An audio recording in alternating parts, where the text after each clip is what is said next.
Eko 280.000 euro bildu ahal izan ditu azkenean herritarren artean 3 hilabeteko diru kanpaina bilketan. Bi familiak, Baionakoak, seme-alaba gaztetxoekin, eraikineko 2 etxe erosi dituzte jada prezio apalean eta kooperatibaren filosofian.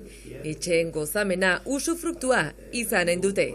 Hemen, oro har, ordaintzen dute merkatuaren prezioan, ez da miakururik. Ordaintzen dute eta ez dute jabego osoa izango, bakarri gozamena. Haientako, etxaldek ekarten die segurtamena, haien haurrak bizitzen ahalko direla heben, eta horrek ez du preziorik. Eta montatu dugun sisteman, segurtatzen dugu haien haurrek nahi badute heben bizitu, ahala baduketela. Hori merkatu normalean ezin da. Merkatu normalean da gehienik eskent eta jarrentako da etxia. Orduan nula laguntu xede bat, bezpatakigu ondotik zer bilakatuko den diru hori. Heben aldiz, badakigu, lehen etxe bizitza izango dela, jadanik hori segertatzen aldugu, Baionako 2 etxe dira, beti lehen etxe bizitza gisa baliatuak izango direla, hori lehentze da, eta herritarek eraikirik hori. Herritaren diruarek ilan, eta herritarek diru emaile beno gehiago kudea zale.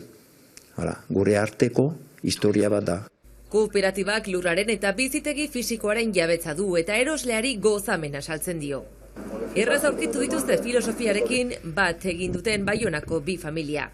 Horrelako asko lortuta gainera, lurren eta etxeen prezioren apaltze orokorra lor daiteke denborarekin.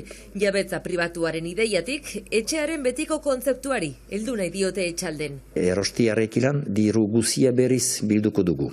Horrein prestatuko digunei itzuliko, kapitelan txartu direnei ez utzuliko, mena hori badukegu ondoko xedearen burutzeko.